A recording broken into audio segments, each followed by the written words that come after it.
Welcome to Aryan classes. સ્વાગત છે તમારા બધાનું આપણી આ યુટ્યુબ ચેનલ આર્યન ક્લાસીસની અંદર.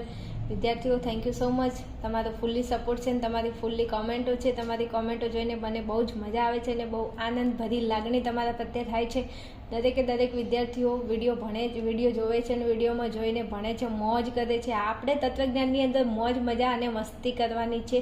આવી જ રીતે જ્યાં સુધી તમારી બોર્ડની એક્ઝામ આવી જાય ત્યાં સુધી આપણે મોજ મજાને મસ્તી કરીશું, પણ એમને એમ નહીં.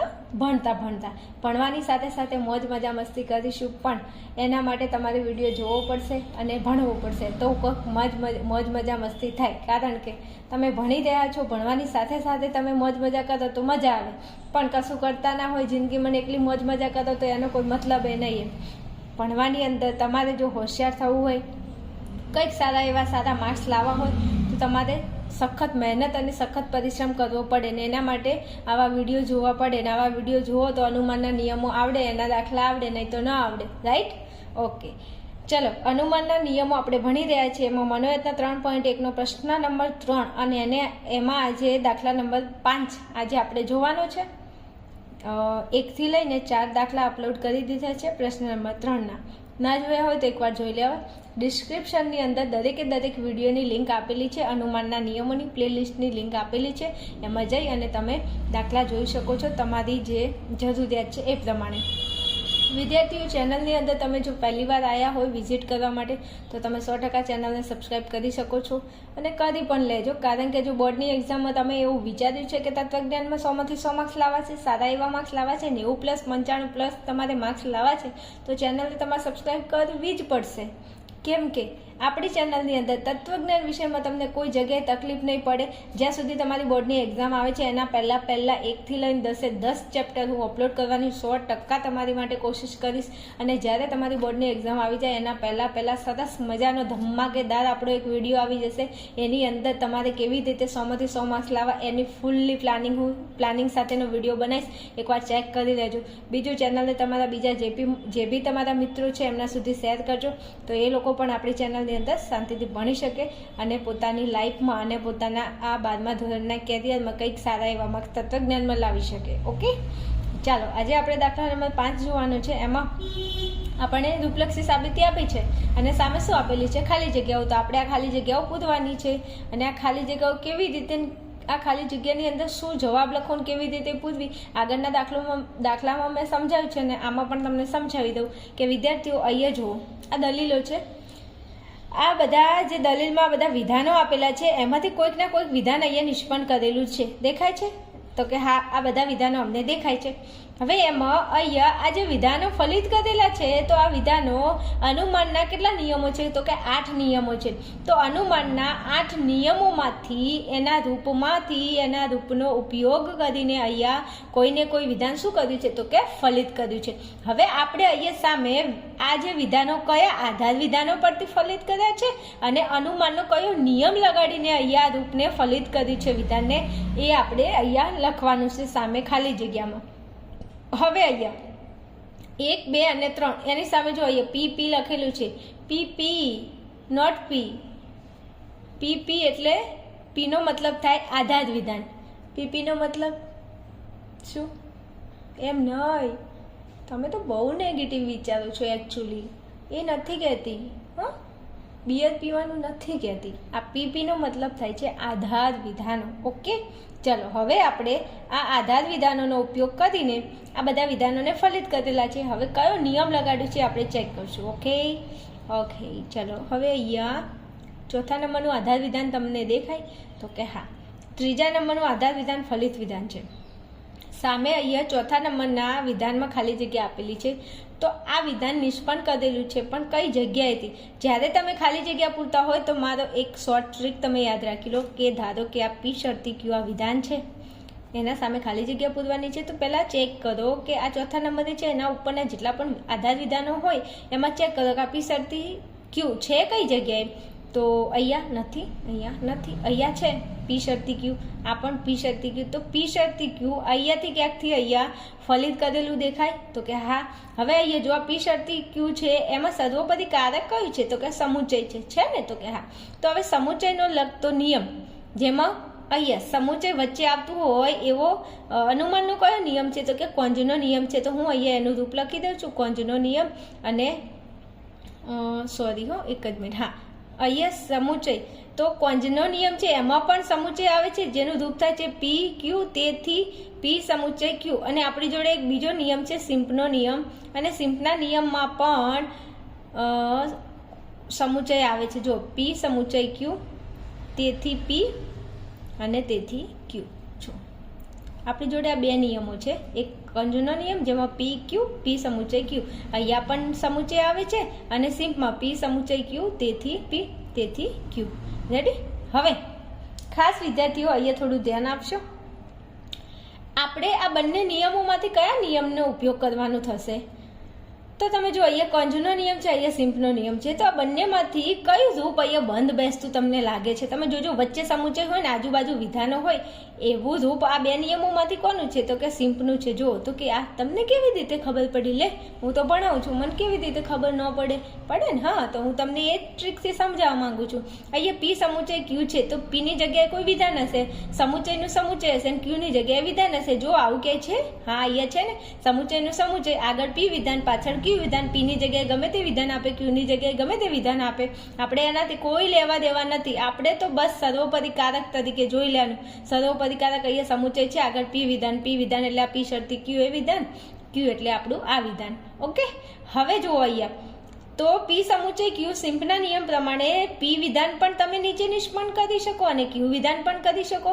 હવે પી સમુચય ક્યુમાં આ પી વિધાન ને નિષ્પન્ન કરી શકો, ક્યુને નિષ્પન્ન કરી શકો. તો અહીંયા આવો, આપણે ત્યાં સામે જોઈએ કે અહીંયા આપણું આ પી સમુચય ક્યુ છે, એમાંથી કયા વિધાનને નિષ્પન્ન કર્યું છે? તો આપણે ખાલી જગ્યા કઈ જોવાની છે? તો કે ચોથા નંબરની ખાલી જગ્યા. તો જો અહીંયા પી શરતી ક્યુ, તો પી શરતી ક્યુ વિધાન એક કયું વિધાન છે? જુઓ અહીંયા તો પી શરતી ક્યુ એટલે સમુચયના આ બાજુનું વિધાન, ને સમુચયના આ બાજુનું વિધાન એટલે પી વિધાન. તો આ પી શરતી ક્યુ પી વિધાનમાં છે, તો પી વિધાનને અહીંયા નિષ્પન્ન કર્યું છે. રેડી? તો આ પી શરતી ક્યુ આવ્યું ક્યાંથી? તો કે 1 નંબર ઉપરથી. તો લખો 1 નંબર. બીજો નિયમ કયો લગાડ્યો છે? તો કે સિમ્પનો નિયમ. તો લખો સિમ્પ. આવી ગઈ ખાલી જગ્યાનો જવાબ? તો કે આવી ગયો. હે, આ તો બહુ ઇઝી છે, ઇઝી જ છે. એકવાર શાંતિથી દાખલો જુઓ, ભણો. અમુક વિદ્યાર્થીઓ દાખલામાં વિડીયોમાં આવી તો જાય છે, પણ વિડીયો સ્કીપ કરીને જતા રહે છે, વિડીયો વ્યવસ્થિત જોતા નથી, ને પછી એવું કહે છે કે આ તો નિયમો નથી આવડતા, દાખલા નથી આવડતા. પહેલાં થોડી 10-20 મિનિટ તમારા માટે કાઢો, થોડી પેશન્સ રાખો, થોડી ધીરજ રાખો. કોઈ પણ વસ્તુ એમને નથી આવડી જતું વિદ્યાર્થીઓ. એક નાનકડું એક્ઝામ્પલ આપું, તમને હસવું પણ આવશે, પણ એ સત્ય છે. તમારા ઘરમાં એક બાળક જોઈતું હોય ને, તમારે જો જોઈતું હોય ને, તો તમારે 9 મહિનાની રાહ જોવી પડે. તો કે હા, જોવી પડે 100%. તો તમારે દાખલા શીખવા હોય ને, તો આ દાખલાની મિનિટ 20 મિનિટનો દાખલો હોય કે 15 મિનિટનો કે 10 મિનિટનો, તો 10 મિનિટ આમાં તમારે ધ્યાન આપવું પડે. એમને ન આવડે મારા વાલા વિદ્યાર્થીઓ. તમારે થોડી ધીરજ તો રાખવી જ પડે. XYZ કોઈ પણ XYZ તમે વસ્તુ હોય તેમાં તમારે ધીરજ તો 100% રાખવી પડે. તમે પહેલા ધોરણમાં હોય ને તો સીધું 10મા ધોરણમાં ન જવાય. કેમ કે 10 વર્ષનું અંતર તમારે કાપવું જ પડે. એના આધારે તમે 10મા ધોરણમાં આવો. ખબર પડે છે? હા, એટલે સમજાવું છું કે 10 મિનિટ વિડીયો પહેલાં વ્યવસ્થિત જુઓ, પછી મને કહો કે નથી આવડતું. ચલો હવે અહીંયા ક્યુ શરતી ટી. તો હવે આ વિધાન કઈ જગ્યાએ છે? નજર કરો ઉપર. તો અહીંયા નથી, અહીંયા છે. હા, આદિ ક્યુ શરતી ટી. ઓકે, હવે ક્યુ શરતી ટી છે, તો એમાં કારક કયું છે? સમુચય. તો ફરી આપણે એવું કહી શકીએ કે સિમ્પનો નિયમ હશે. કેવી રીતે? તો સમુચય છે વચ્ચે, સમુચયની આ બાજુ વિધાન, સમુચયની આ બાજુ વિધાન. જો આ છે સમુચયની બાજુમાં પી વિધાન, સમુચયની આ બાજુ આ ક્યુ વિધાન. આ છે ને ક્યુ, આ સમુચયની આ બાજુ પી વિધાન, આ બાજુ ક્યુ વિધાન. હવે અહીંયા કયું વિધાન નિષ્પન્ન કર્યું છે? તો કે આ વિધાન છે ને, પી વિધાનને અહીંયા નિષ્પન્ન કર્યું છે, અને પી વિધાનમાં ક્યુ શરતી ટી છે. તો પી વિધાનને નિષ્પન્ન કર્યું છે આ નિયમના આધારે. તો હવે ક્યુ શરતી ટી અહીંયા આવ્યું તો ખરા, પણ ક્યાંથી આવ્યું? અહીંથી આવ્યું, બીજા નંબરના આધાર વિધાન પરથી આવ્યું. તો લખો 2. કયો નિયમ? સિમ્પનો નિયમ. તો લખો સિમ્પ. ગભરાવાનું શું હોય? શાંતિ દે, કેવી મોજ પડી જાય દાખલા સોલ્વ કરવાની. મને તો એટલી મજા આવી જાય છે ને દાખલા સોલ્વ કરવાની. પણ એના માટે અનુમાનના નિયમો રૂપો આવડતા હોવા જોઈએ. હો, એમને મજા ન આવે પાછી, એ બી કહી દઉં. ચલો હવે પી શરતી ટી. શું છે? પી શરતી ટી. તો હવે પી શરતી ટી આવ્યું ક્યાંથી? તો ઉપર નજર કરો, પી શરતી ટી અહીંયા છે, અહીંયા છે, અહીંયા નથી નથી નથી નથી. ટેન્શન આવી ગયું. એ પી શરતી ટી ઉપર કે છે આવ્યું ક્યાંથી? કંઈ વાંધો નહીં. હવે ચેક કરો બીજા નિયમો. હવે અહીંયા શરતી છે, રેડી? ઓકે, એના ઉપર શરતી છે અને એના ઉપરથી શરતી છે, તો ટ્રિપલ શરતી, 3 વખત શરતી આવતો હોય એવો અનુમાનનો કોઈ નિયમ તમારા ધ્યાનમાં છે? મારા ધ્યાનમાં તો છે ને, એચએસનો નિયમ છે કે નહીં? હા, એનું રૂપ લખો તો પી શરતી ક્યુ, ક્યુ શરતી આર, તેથી પી શરતી આર, પી ક્યુ, ક્યુ આર, તેથી પી આર. ખાલી એકવાર અનુમાનના નિયમો અને એના રૂપોનો વિડીયો બનાવેલો છે, એકવાર ચેક કરી લેજો. 8 નિયમોના રૂપો તમે અડધી રાતે ઊંઘ્યા હોય, તમને 12 વાગે કોઈ ઊભું કરીને પૂછે ને કે બેટા ઊભો થા, કોંજનો નિયમ બોલતો તો કે પી ક્યુ, તેથી પી સમુચય ક્યુ. તમને એમ કે એમપીનો નિયમ બોલતો તો પી શરતી ક્યુ, પી તેથી ક્યુ. અડધી રાતે તમને કોઈ પૂછે ને તો બી તમને નિયમ અને રૂપો આવડતા હોવા જોઈએ. ત્યારે તમારી તૈયારી કહેવાય, ત્યારે તત્વજ્ઞાનમાં 100 માંથી 100 માર્ક્સ આવે. અમથા માર્ક્સ નથી આવતા, એના પાછળ સખત પરિશ્રમ, મહેનત કરવી જ પડે છે. ઓકે, હવે જો અહીંયા આપણો એચએસનો નિયમ છે પી શરતી ક્યુ, ક્યુ શરતી આર, પી શરતી આર. હવે તમે આ વિધાન આપણું 7મા નંબરનું છે તો કે હા, અરે સોરી, હાજી 6ઠા નંબરમાં. તો આ વિધાન અહીંયા આપણે એવું વિચારી શકીએ કે ઉપરના 2 વિધાનો હશે, એક આ વિધાન હશે ને આ વિધાન હશે ને એના ઉપરથી આ વિધાન આપણે ફલિત કરેલું હશે. તો આવું ચેક કરવું હોય કે ફાઇનલ આ જ છે તો કેવી રીતે ચેક કરી શકો તમે? તો જો અહીંયા નીચે આ પી શરતી આર છે, તો નીચે એટલે આ છેલ્લું વિધાન હશે ફલિત કરેલું. આ આપણું ફલિત વિધાન છે, તેથી કરી. અને ફલિત વિધાન હંમેશા નીચે હોય. તો ઉપરના બંને આધાર વિધાનો, તો જો આ બંને આધાર વિધાનો છે, તો આ પી શરતી ટી હું અહીંયા ગોઠવી દઉં પી શરતી ટીને. તો જો છેલ્લું વિધાન એટલે પી શરતી ટી. તો મતલબ એવું કહેવા માગું છું કે પીની જગ્યાએ પી વિધાન જ છે અને આરની જગ્યાએ ટી વિધાન જ છે. પીની જગ્યાએ પી વિધાન જ છે, આરની જગ્યાએ ટી વિધાન છે. તો ઉપર જો કઈ જગ્યાએ પી આવે છે તો પહેલા નંબરના આધાર વિધાનમાં. તો પીની જગ્યાએ છે કોણ? તો પીની જગ્યાએ પી છે, પી શરતી, અને અહીંયા ખાલી જગ્યા. મને નથી ખબર ક્યુમાં કોણ આવે. ઓકે, તો ત્યાં ખાલી જગ્યા રાખો. હવે આર, અહીંયા છે આર, તો આર આગળ કે અહીંયા 8 છે, તો આર આગળ ક્યાંય ઉપર આવે છે? હા, અહીંયા બીજા નંબરના આધાર વિધાનમાં આવે છે. હવે આર એટલે આપણું કયું વિધાન? તો કે આરની જગ્યાએ અહીંયા ટી વિધાન આપેલું છે, તો આરની જગ્યાએ તમે અહીંયા શરતી મૂકી દો, આરની જગ્યાએ કયું વિધાન છે? ટી વિધાન મૂકી દો. અને નીચે તો પી શરતી ટી છે જ, તો કે હા છે જ. હવે અહીંયા ખાલી જગ્યા છે અને અહીંયા ખાલી જગ્યા છે, તો ટીની આગળ શરતી હોય ને એની આગળ કયું વિધાન છે? એવું કોઈ વિધાન છે? ચેક કરજો. અહીંયા ટી શરતી આગળ ખાલી જગ્યા આપણી જોડે છે, તો ટી શરતી વાળું જોજો ઉપર, જો આદિ ટી શરતી, જો આ ટી શરતી, અને આગળ આપણે ખાલી જગ્યા રાખી છે. આપણને નથી ખબર કે ક્યુ વિધાન કોણ છે, પણ અહીંયા ક્યુની જગ્યાએ ક્યુ વિધાન જ છે. રેડી? હવે પી શરતી, અહીંયા ખાલી જગ્યા, પી પછી શરતી હોય ને પછી કોઈ વિધાન હોય, પણ આપણી જોડે અહીંયા છે નહીં. દેખાય તો છે ને? હા, અહીંયા છે નહીં. તો અહીંયા જો અહીંયા ક્યાંય છે, તો અહીંયા જો આ પી છે, તો પી આપણી જોડે છે શરતીનું શરતી. અહીંયા આપણી જોડે આ ક્યુ વિધાન નહોતું, તો ક્યુની જગ્યાએ કયું વિધાન છે? ક્યુની જગ્યાએ ક્યુ વિધાન જ છે. જો આ રૂપ પ્રમાણે આપણે અહીંયા ગોઠવી દીધું અને આપણો જવાબ પણ આવી ગયો. તો પી શરતી ક્યુ, આજે જો પી શરતી ક્યુ, ક્યુ શરતી ટી, તેથી પી શરતી ટી. આ જે અહીંયા આજે વિધાન ફલિત થયું, આ પી શરતી ટી વિધાન ફલિત થયું, એ વિધાન કયા અનુમાનના આધારે? તો કે એચએસના નિયમના આધારે. અને આ નિયમને આપણે ચેક પણ કરી લીધો. કેવી રીતે ચેક કર્યો? તો આ રૂપ હતું, આ રૂપની અંદર અહીંયા જે વિધાનો આપેલા છે એ મૂકી દો. એમને એમ ગોઠવાઈ જાય છે. જો ગોઠવાઈ જતા હોય તો એચએસનો નિયમ પાક્કો. એકવાર થોડું આ દાખલો વ્યવસ્થિત ગણશો તો તમને યાદ રહી જશે. પરીક્ષામાં પૂછાશે ને તો પછી ટેન્શન નહીં રહે, કારણ કે તમે ગણેલો છે એટલા માટે. ચલો, હવે 6ઠ્ઠા નંબરના આ 6ઠ્ઠા નંબરનું વિધાનને ફલિત કર્યું, પણ ઉપરના કયા આધાર વિધાનો પરથી? તો કે 4 નંબર અને 5 નંબર. તો લખો 4 નંબર અને 5 નંબર. નિયમ કયો લગાડ્યો? તો કે એચએસનો નિયમ, તો લખો એચ. ઓકે, ચલો હવે અહીંયા આવી જાઓ. હવે આર શરતી એસ, તો ઉપર ચેક કરો. આર શરતી એસ કે છે? અહીંયા નથી નથી નથી, અહીંયા આધી આર શરતી એસ છે ને? તો કે હા. તો આર શરતી એસ ના આગળ સર્વોપરીકારક સમુચય, તો સમુચય સર્વોપરીકારક આવતું હોય તો આપણે સિમ્પનો નિયમ યાદ કરીશું. તો સિમ્પના નિયમ પ્રમાણે જો અહીંયા સમુચય, તો વચ્ચે સમુચય, સમુચયની આગળ પી વિધાન તો આ આખે આખું પી વિધાન, સમુચયની પાછળ ક્યુ વિધાન તો આખે આખું ક્યુ વિધાન. હવે અહીંયા આર શરતી એસ તો આ ક્યુ વિધાન છે તો ક્યુ વિધાનને નિષ્પન્ન કરી શકાય. હા, મેં કીધું હતું અહીંયા કે અમુક ટાઈમે પી વિધાનને નિષ્પન્ન કર્યું છે અને ક્યુ વિધાનને નિષ્પન્ન કર્યું છે. હાલ અહીંયા કયું વિધાન નિષ્પન્ન કરેલું છે તો કે ક્યુ વિધાન. તો ક્યુ વિધાનને નિષ્પન્ન કર્યું છે. નિયમ કયો છે? સિમ્પનો નિયમ. બીજું આ વિધાન કયા આધાર વિધાન પરથી આવ્યું છે તો કે 1 નંબરના આધાર વિધાન પરથી. અને કયા નિયમના આધારે તો કે સિમ્પના નિયમના આધારે લખી દો સિમ્પ. ચલો હવે જુઓ પી વિકલ્પન આર. તો પી વિકલ્પન આર ઉપર જોઈ લેવાનું, કોઈ જગ્યાએ છે ના હોય તો પછી કંઈક વિચારવાનું. તો અહીંયા નથી નથી નથી નથી નથી અહીંયા નથી. આ રહી જો પી વિકલ્પન આર છે તો કે હા છે. હવે આ પી વિકલ્પન આરની આગળ સર્વોપરીકારક સમુચય. સમુચય સર્વોપરીકારક હોય તો આપણે એક જ નિયમ યાદ રાખીશું, સિમ્પનો નિયમ. રેડી? તો સિમ્પના નિયમની અંદર આ પી વિકલ્પન ક્યુ. જો અહીંયા સમુચયની આગળનું વિધાન પી, સમુચયનું આ બાજુનું વિધાન ક્યુ. તો અહીંયા ક્યુ વિધાન છે એને અહીંયા શું કર્યું છે? નિષ્પન્ન. કયા નિયમના આધારે? સિમ્પના નિયમના આધારે. આ પી વિકલ્પન ક્યુ પી વિકલ્પન આર કયા નંબરના આધાર વિધાનમાં તો કે બીજા નંબરના. તો અહીં લખો 2 અને નિયમ સિમ્પનો. રેડી? વિદ્યાર્થીઓ જ્યારે સમુચય આવે ત્યારે સિમ્પનો નિયમ યાદ કરવાનો. ઉપર સમુચય હોય તો સિમ્પનો નિયમ અને નીચે સમુચય હોય તો કોંજનો નિયમ. આ જનરલી આ વસ્તુ હોય જ છે દરેકે દરેક દાખલામાં. કોંજનો નિયમ ને સિમ્પનો નિયમ તો હોય જ. ચલો હવે આગળ.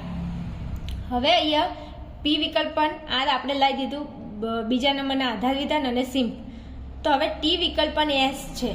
તો આ ટી વિકલ્પન એસ ઉપરથી ક્યાંયથી આવેલું દેખાય છે? જો ટી વિકલ્પન વિકલ્પન નથી. ટી વિકલ્પન એસ કઈ જગ્યાએ છે જ નહીં.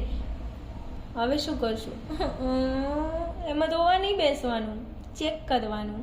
તો ચેક કરીએ. જુઓ હું થોડી અહીંયા જગ્યા લેવા માંગુ છું કારણ કે મારે તમને સમજાવવાનું છે. ઓકે, ચલો હવે થોડું ધ્યાન આપ્યું. આ ટી વિકલ્પન એસ એ ક્યાંથી આવ્યું હશે તો એનું આપણે જો ચેક કરીએ કે આ આધાર વિધાન આ ફલિત વિધાનને કયા આધાર વિધાનો પરથી ફલિત કર્યું છે તો તમે અહીંયા થોડી નજર દોડાવો. અહીંયા વિકલ્પન છે, ઉપર પણ વિકલ્પન છે, ઉપર શરતી છે. ઓકે, તો કે ઓકે. હવે તમે અનુમાનનો એવો કોઈ નિયમ તમે જાણો છો જેમાં ડબલ શરતે ડબલ વિકલ્પન આપતું હોય તો કે હા મને ખબર છે. તમને ખબર છે કે નહીં મને નથી ખબર, પણ મને તો ખબર છે. એ તમને ખબર છે કે મને ખબર છે. ઓકે, કન્ફ્યુઝનમાં આવવાની કોઈ જરૂર નથી. પી શરતી ક્યુ, આર શરતી એસ, પછી પી વિકલ્પન આર, તેથી ક્યુ વિકલ્પન એસ. આપણી જોડે એક રૂપ છે ને? દેખાડું તમને વ્યવસ્થિત. ચલો આ સીડીનો નિયમ છે. એમાં પી શરતી ક્યુ, આર શરતી એસ, પી વિકલ્પન આર, તેથી ક્યુ વિકલ્પન એસ. આ આપણી જોડે રૂપ છે. તો આ જવાબ આવ્યો છે ટી વિકલ્પન એસ. તો હું એવું સમજું કે આ જવાબ ટી વિકલ્પન એસ આવ્યો એ સીડીના નિયમ ઉપરથી જ આવ્યો હશે, પણ આધાર વિધાનોનો ક્રમ સાચો છે કે નહીં એ ચેક કરવું પડશે ને. અને એ ચેક કરવા માટે તમે શું કરશો? તો અહીંયા રૂપ છે એ પ્રમાણે અહીંયા ગોઠવી દેવાનું. હવે તમે જોજો આ ટી વિકલ્પન એસ એટલે કયા નંબરનું વિધાન તો કે છેલ્લા નંબરનું વિધાન. અને જે વિધાન અહીંયા નિષ્પન્ન કરેલું હશે એ વિધાન તેથી કરીને જે વિધાન આવતું હશે એ જ વિધાન હશે. મતલબ અહીંયા તમે જે ખાલી જગ્યા પૂરતા હશો એના સામે જે વિધાન હશે ને એ ફલિત વિધાન જ હશે. અને ફલિત વિધાન એટલે રૂપની અંદર 3 ટપકા કરીને જે વિધાન આપેલું હશે ને એ જ વિધાન હશે છેલ્લું વિધાન.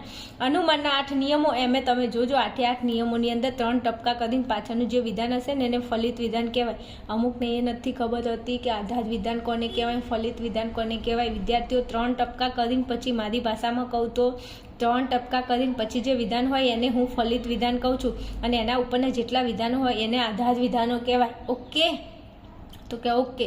હવે જો આ ફલિત વિધાન છે તો આ છેલ્લું જે વિધાન આપણે જેની સામેની ખાલી જગ્યા પૂરવાની છે ને એ વિધાન આપણું ફલિત વિધાન હશે. ફલિત વિધાન એટલે 3 ટપકા કરીને પછી જે વિધાન હોય તે.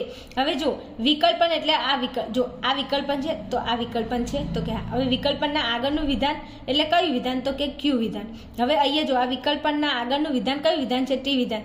તો આ ક્યુની જગ્યાએ કયું વિધાન આપ્યું છે તો કે ટી. ક્યુની જગ્યાએ કયું વિધાન? ટી. પછી વિકલ્પન તો વિકલ્પન. હવે અહીંયા એસ છે તો એસની જગ્યાએ એમને એસ વિધાન જ આપ્યું છે. ઓકે, આ આપણું ચોથા નંબરનું વિધાન, આ આપણું ચોથા નંબરનું. હું રૂપને આની સાથે સરખાવું છું, તમે જુઓ, થોડું ધ્યાન આપો. હવે આ આપણું વિકલ્પનું આ ચોથા નંબરનું વિધાન, આ રૂપમાં ચોથો નંબર અને આ અહીંયા જે આપણે ખાલી જગ્યા પૂરવાનું છે, એમાં ચોથું વિધાન. હજી જો ક્યુની જગ્યાએ કોણ છે? ટી, અને એસની જગ્યાએ તો એસ જ છે. તો ઉપરના જે 3 આધાર વિધાનો છે એમાં જે જગ્યાએ ક્યુ વિધાન આવતું હોય, ત્યાં તમે ટી મૂકી દો, અને જે જગ્યાએ એસ આવતું હોય ત્યાં તમે શું મૂકી દો? તો કે એસ મૂકી દો. હવે ઉપરના આધાર વિધાનોમાં જુઓ, અહીંયા ક્યુ છે, જો અહીંયા આ ક્યુ છે. તો ક્યુ કઈ જગ્યાએ આવે છે? તો કે પહેલા આધાર વિધાનમાં. તો પહેલા આધાર વિધાનમાં ક્યુ છે, ક્યુની જગ્યાએ ટી મૂકી દો. તો જો પહેલા પી છે, તો પી આપણને નથી ખબર, તો પી એમની એમ રાખો, શરતીનું શરતી. અને ક્યુની જગ્યાએ કોણ છે? તો ક્યુની જગ્યાએ અહીંયા ટી આપેલું છે, તો મૂકી દો ટી. ચલો, ક્યુની જગ્યાએ આપણે ટી મૂકી દીધો. હા, હવે શરતીનું શરતી, અને અહીંયા ક્યુની જગ્યાએ ટી મૂક્યો, અને પી વિધાન આપણને ખબર નથી, તો ખબર ના હોય એની ઉપર રાઉન્ડ કરી દો, ગોળ કરી દો. ગોળ કરવાનો મતલબ એવો કે આ વિધાન આપણને ખબર નથી અને આ વિધાન આપણે લાવવાનું છે. ઓકે, ચલો હવે એસ વિધાન છે, તો એસ કઈ જગ્યાએ છે? બીજા નંબરે. તો એસની જગ્યાએ, જો એસની જગ્યાએ અહીંયા એસ જ છે, તો આપણે એસની જગ્યાએ એસ જ મૂકશું. શરતીનું શરતી, અને આ વિધાન જે આ વિધાન છે આપણને ખબર નથી, આપણને તો ખાલી ક્યુ અને એસની ખબર છે. તો ક્યુ અને એસ ઉપરથી આપણે બીજા બધા વિધાનો લાવવાના છે. ક્યુ કે જે જગ્યાએ હોય તે જગ્યાએ આપણે ટી મૂકી દીધું, એસ જે જગ્યાએ છે તે જગ્યાએ આપણે એસ મૂકી દીધું. રેડી? આટલું આપણી જોડે થઈ ગયું. હવે પી વિધાન આપણી જોડે છે? ના નથી. આર છે? ના નથી. પણ આપણી જોડે આપણી જોડે ક્યુ વિધાન છે ને એસ વિધાન છે, તો ક્યુ અને એસને મૂકી દીધું છે. હવે તમે આવું કોઈ જગ્યાએ છે, અહીંયા નજર કરો તો ટી, શરતી અને આગળનું વિધાન તમને ખબર નથી, એવું ક્યાંય છે? તમે ચેક કરો તો અહીંયા આવજો. જો અહીંયા છઠ્ઠા નંબરમાં જો ટી છે, તો આપણો ટી. શરતીનું શરતી, આગળનું વિધાન આપણને નથી ખબર, પણ અહીંયા પીની જગ્યાએ પી જ છે, તો આ તો સારું થઈ ગયું. પીની જગ્યાએ પી જ છે, તો આપણે બદલવું પણ નહીં પડે. રેડી? ઓકે. હવે અહીંયા જુઓ તો બીજા નંબરમાં, તો બીજા નંબરનું આધાર વિધાન છે, એમાં એસ છે અને શરતી છે. તો એસ ને શરતી, તો આ જો એસ અને શરતી. આગળ અહીંયા આર છે, પણ આપણને નથી ખબર, તો આરની જગ્યાએ આર જ છે. જુઓ તો આરની જગ્યાએ અહીંયા આર જ છે, તો આપણે આર મૂકી દઈશું. આરની જગ્યાએ આર છે, તો આર મૂકી દઈશું. હવે જો આપણી જોડે પી પણ આવી ગયો ને આર પણ આવી ગયો, તો આ વચ્ચેનું જે વિધાન છે, ત્રીજા નંબરનું વિધાન, એમાં છે કોણ? તો કે પી વિકલ્પન આર. તો પી એટલે આપણો પી, વિકલ્પનનું વિકલ્પન, આરની જગ્યાએ આર જ છે. તો આવું કોઈ વિધાન છે? પી વિકલ્પન આર અહીંયા છે. આ જો પી વિકલ્પન આર. ખબર પડી? જો આ મેં સમજાવ્યું, એમાં ના ખબર પડે તો વિડીયોને ફરી રિવાઇઝ કરીને જોઈ લેવો. ખબર પડી? હું તમને આ રૂપની અંદર તમે આ બધા વિધાનો કેવી રીતે મૂકીને જવાબ લાવો એ મેં શીખવાડી છે. અહીંયા ધ્યાન આપો. બીજું જો આપણી જોડે અહીંયા આ ભૂલી જવાને તમે અહીં ધ્યાન આપો. આપણી જોડે પી શરતી ક્યુ, રેડી? આર શરતી એસ, પી વિકલ્પન આર અને ક્યુ વિકલ્પન એસ. તો હવે આ આખી રૂપને આ બાજુ લખું છું, તો કે પી શરતી ટી, આર શરતી એસ, પી વિકલ્પન આર. તેથી છેલ્લે કયું વિધાન હતું? ટી વિકલ્પન એસ. આ રૂપમાં અહીંયા મેં તમને આ રૂપમાંથી આ રૂપ કેવી રીતે, આ વિધાનો કેવી રીતે આવ્યા ને એ આ રૂપમાંથી મેં તમને શીખવાડ્યા. આપણી જોડે ખાલી શું હતું? તો ટી વિકલ્પન એસ હતું. આપણી જોડે ટી વિકલ્પન એસ હતું. હવે ટી વિકલ્પન એસ, આ ટી એટલે આપણું કયું વિધાન? તો છેલ્લા નંબરનું ક્યુ વિધાન. વિકલ્પનનું અહીંયા વિકલ્પન, એસ એટલે આપણું એસ વિધાન. હવે જે જગ્યાએ ક્યુ હતું ત્યાં આપણે ટી મૂકી દીધું. ઓકે, તો અહીંયા ક્યુ હતું, ક્યુની જગ્યાએ આપણે ટી મૂકી દીધું. એસ હતું, એસની જગ્યાએ એસ મૂકી દીધું. પછી આ બંનેના આધારે આગળના વિધાનો લાવ્યા ને આગળના વિધાનો ઉપરથી આ વિધાન લાવ્યા ને આ વિધાન તો આપણી જોડે હતું જ. રેડી? તો અહીંયા ટી વિકલ્પન એસ છે. હવે આ પી શરતી ટી કઈ જગ્યાએ છે? તો પી શરતી ટી છઠ્ઠા નંબરમાં છે. જુઓ છઠ્ઠા નંબરમાં. આર શરતી એસ, આ આર શરતી એસ સાતમા નંબરમાં. પી વિકલ્પન આર, આ પી વિકલ્પન આર આઠમા નંબરમાં. તો લખો 6, 7 અને 8. અને નિયમ કયો છે? તો કે સીડીનો નિયમ. અનુમાનનો કયો નિયમ છે? તો કે સીડીનો નિયમ છે. આવી ગયો? આવી ગયો. રેડી? બીજું જો સીડીના નિયમની અંદર તમને તકલીફ પડશે, પણ એકવાર થોડી બુદ્ધિ દોડાવશો, થોડું તર્ક લગાવશો તો આવડી જશે. સીડીનું જે રૂપ હોય એ રૂપ લખી દો અને છેલ્લું ચોથા નંબરનું વિધાન લખી દો. ચોથા નંબરનું વિધાન જેમાં જે આવતું હોય ક્યુ અને એસ, તો એની જગ્યાએ કયું વિધાન આપ્યું છે એ વિધાનને લઈને જે જગ્યાએ ક્યુ એસ આવતું હોય તે જગ્યાએ મૂકી દો. પછી જાતે તમારો જવાબ આવી જશે. ચલો, હવે અહીંયા ટી વિકલ્પન એસ આવી ગયું. 6, 7, 8 સીડી. હવે છેલ્લે લાસ્ટમાં શું છે? તો કે ટી વિકલ્પન એસ. તો આ ટી વિકલ્પન એસ પછી સમુચય છે, નીચે ટી છે. નીચે સમુચય હોત કયો નિયમ યાદ કરશો? તો કે કોંજનો નિયમ. અહીંયા મેં લખ્યો છે જો કંજનો નિયમ. તો કંજના નિયમમાં રૂપ શું થાય છે? તો કે પી ક્યુ, તેથી પી સમુચય ક્યુ. તો આ ટી વિકલ્પ પણ એસ એટલે પી સમુચયનું સમુચય. અહીંયા જો છે પી સમુચય ક્યુ, આ ક્યુ. જો અહીંયા થોડું ધ્યાન આપો. જો કંજના નિયમ પ્રમાણે આ ફલિત, તેથી કરીને જે વિધાન હોય ફલિત વિધાન હોય. એટલે જો અહીંયા વચ્ચે સમુચય છે, હા, સમુચયની આગળનું વિધાન આ રહ્યું, એને પી વિધાન કહેવાય. સમુચયનું આ બાજુનું વિધાન એને ક્યુ વિધાન કહેવાય. તો આ રહ્યું ક્યુ વિધાન. હવે ઉપર ક્યુ હશે ને પી હશે, તો પી વિધાન એટલે આપણે કયું વિધાન? તો કે ટી વિકલ્પ ને આ રહ્યું જો 9મા નંબરે. અને ક્યુ વિધાન એટલે નિષેધ ટી, તો નિષેધ ટી આ રહી 3જા નંબરે. જોયું? તો કે હા. હવે પહેલા પી આવે કે ક્યુ આવે? રૂપ પ્રમાણે પહેલા પી આવે. તો પી એટલે કયું વિધાન? તો કે ટી વિકલ્પ ને એસ. તો 9મા નંબરે લખો. ટી વિકલ્પ ને એસ કયા નંબરમાં છે? 9મા નંબરમાં. તો પહેલા લખો 9. પછી જો ક્યુ વિધાન રૂપ પ્રમાણે ક્યુ ક્યાં આવે? તો કે બીજા નંબરના આધાર વિધાનમાં. તો ક્યુની અંદર કયું વિધાન છે? નિષેધ ટી. તો નિષેધ ટી અહીંયા કઈ જગ્યાએ છે? તો આ રહી જો 3જા નંબરમાં. તો લખો 3. નિયમ આપણે કયો લગાડ્યો? તો કે કંજનો નિયમ. રૂપ જેમ આવતું હોય એમ તમારે આધાર વિધાનોનો ક્રમ લેવાનો. ખબર પડી? તો કે હા પડી. હવે જો અહીંયા ટી વિકલ્પને સમુચય નિષેધ ટી, ટી વિકલ્પને સમુચય નિષેધ ટી ખાલી જગ્યા છેલ્લે સુધી આપણે પૂરી દીધી છે. રેડી? આપણો જવાબ આવી ગયો છે. બીજું વિદ્યાર્થીઓ, આ પ્રશ્ન નંબર 3 છે ને, એમાં સમજાવવામાં મારે વધારે ટાઈમ જાય છે, એટલે વિડીયો લોંગ થઈ જશે. પણ તમે થોડું કોઓપરેટ કરી અને શાંતિથી દાખલા જોઈ લેશો તો ખ્યાલ આવી જશે. જેને પણ તકલીફ હોય 2 વખત વિડીયો જોઈ લેવો, ટક્કા જેવું થઈ જશે. ઓકે, ચલો વધારે વાત નથી કરતી, વિડીયો બહુ લોંગ થઈ ગયો છે. આપણે મળીશું આગળના વિડીયોમાં, આગળના દાખલામાં. ફટાફટ આ દાખલો સોલ્વ કરીને ઓલા દાખલામાં આવી જાઓ. ઓકે, હું તમારી રાહ જોઈને બેઠી છું.